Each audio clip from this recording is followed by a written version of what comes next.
It looks like Apple may still give us a phone that has both Touch ID and Face ID at the same time.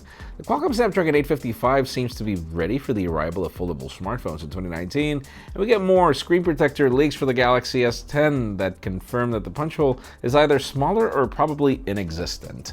I'm Jaime Rivera, and there are some fake news out there that are claiming that today is my birthday.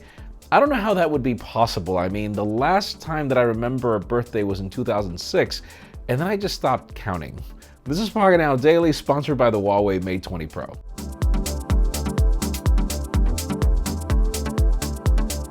The official news today begin with the Huawei Nova 4. I mean, usually I didn't really care much about this lineup, but listen to this. Kirin 970 processor, 8 gigs of RAM, 128 gigs of storage, a 48 megapixel primary camera and then 2 other sensors, a 25 megapixel selfie camera, $490. And if you want to save $40, you could go for the 20 megapixel primary, and that will give you it's what, like $440? I mean, that is a crazy price tag. The phone looks great. Can't wait to get it into the labs and tell you if it's actually good or if you're getting what you pay for, because that's cheap. Now let's talk about Sprint and T-Mobile. I mean, they pretty much started the year telling us that they were merging, that they needed to merge in order to make their proposal for 5G great. And well, it seems that we're just waiting for FCC approval. So once that FCC approval goes down, it seems that sure, everything's going to go well.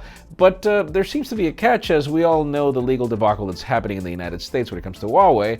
And it seems that the companies have to drop their Huawei equipment for this to happen. So we wonder exactly how long either that's going to take or what's going to go on. Now let's talk about the Samsung Galaxy S10. We've got 2 separate leaks of screen protectors. Man, I know I'm tired of getting this as well, but listen to this one.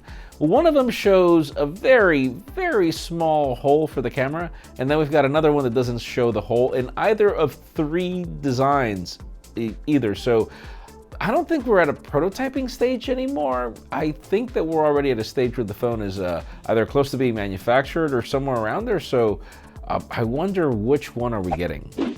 And for those of you that care about those foldable smartphones that we've got teased, obviously chipsets determine how many displays are being supported. So for those of you wondering what processor is going to power these foldable products, Qualcomm just pretty much confirmed that their Snapdragon 855 is ready.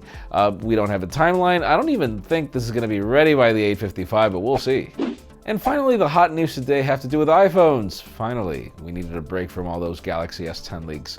We've got patents that reveal that the company seems to still want to do Touch ID. I mean, even if the phones that are currently available are ditching it, it seems that Apple still wants to work on the idea of having Touch ID on the display. If you remember, that pretty much got ditched because Synaptics wasn't able to deliver, and now we've seen how Qualcomm pretty much owned it, and we've got other optical solutions.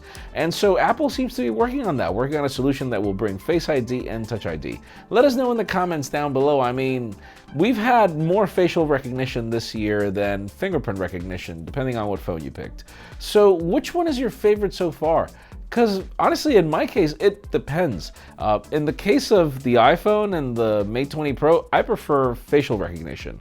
In the case of every other phone, I prefer the fingerprint scanner. Leave us a comment down below. We'd love to know your opinion. And friends, before we end this video, we would love to thank the Huawei May 20 Pro for making our content today possible. Huawei has proven that it can blend hardware and software well with this device's performance. The Kirin 980 processor is 75% faster, 58% more power efficient, which for you means longer days without the need of a charge while you're playing your favorite game or doing whatever it is that you need. Follow the link in the description below to learn why the Huawei May 20 Pro is so cool.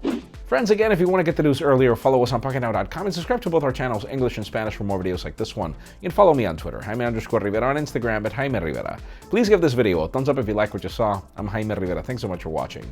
We'll see you tomorrow.